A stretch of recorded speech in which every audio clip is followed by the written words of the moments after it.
Hi everybody, welcome to Leon's Chainsaw Parts and Repair. The old fuel caps on the Super XLs, the 925s, the EZs, so many of the saws, they vented the fuel tank through the fuel cap, which means there had to be a one-way valve, and there is. Most of them have that little bronze sintered filter somewhere in the cap. I want to make sure I'm in frame here. That looks pretty good. So this is actually porous. It allows air to pass through. It's not a huge amount. If you put your air nozzle up to that and put a little soap on it, you're going to get bubbles, but it's not just going to be this blast. So this is the same type of material they used in the little tube for the Super 2 oilers.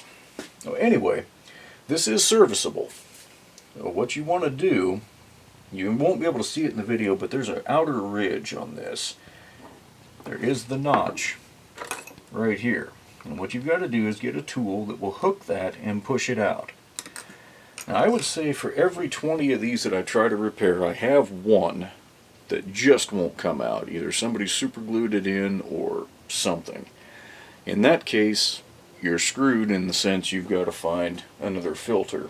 They're still available on eBay, but certain sellers who have less scruples than others want up to $10 for one of those little tiny filters, which is a little bit of a shame, a little bit of a highway robbery situation, but that's kind of where things are at. So try to be careful. I've got a little baby flathead screwdriver. I've got a nail setting tool that I use more as a punch, and those typically will hook the back of this. There we go. Oh man, got lucky here. Okay. Try not to overwhelm this. I've got it zoomed in quite a bit. Ha. I zoomed in too much. There we go. That's your filter. You can see there's a little bit of black material on there. We're going to clean that off. That's part of the old duckbill valve that's dissolved. And I'll see if I can get lucky one more time. There. You can just see a little glint of the goo down in there. So this is the nasty stuff that you don't want to get on your hands, because it doesn't like to come off unless you're using something like brake cleaner. And we all know brake cleaner is not the best for our skin. It's known to the state of California to cause cancer and probably a third eyeball. So go ahead and find your tool that you want to use to get the old duckbill valve out. And it'll come out in chunks of garbage that look a lot like what I'm pulling out here. If you're lucky, you get one where most of it comes out without too much trouble. This one, I'm not going to say that I'm lucky on. That is a gooey damn mess. Oh, here comes the brake clean. Okay. Again, I'm assuming I am in frame, and mostly. This black liquid that's coming out of here is a mix of brake clean and dissolved duckbill valve. So when you've got to go this route, to avoid wasting an entire can of brake clean or carb cleaner or whatever the heck it is you choose to use, stuff some paper towel down in there and get as much of that. I mean, look at that. Look at that crap. That is disgusting.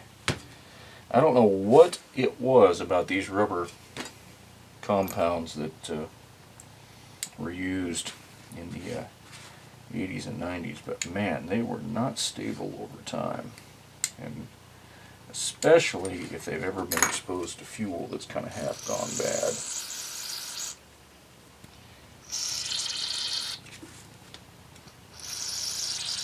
Alright, so the one key you want to keep in mind when you're using a solvent like this, other than keep it out of your eyes, is it will dissolve a new rubber piece and cause it to fail almost instantaneously. So you want to get all that out of there.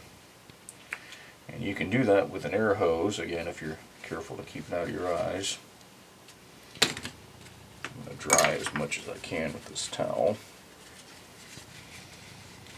And I apologize, I've probably gone out of frame 100 times here, not thinking about it. Okay, that is dry. I'm going to zoom this back out a little bit. So you want to get your duckbill valve. Those I keep in stock, and I've been able to keep the price a lot lower than the guys out on eBay for the most part. So you want to get it in there, seat it, just lightly, don't get carried away. And your filter, when you've got it cleaned and dried off, you want to rotate it.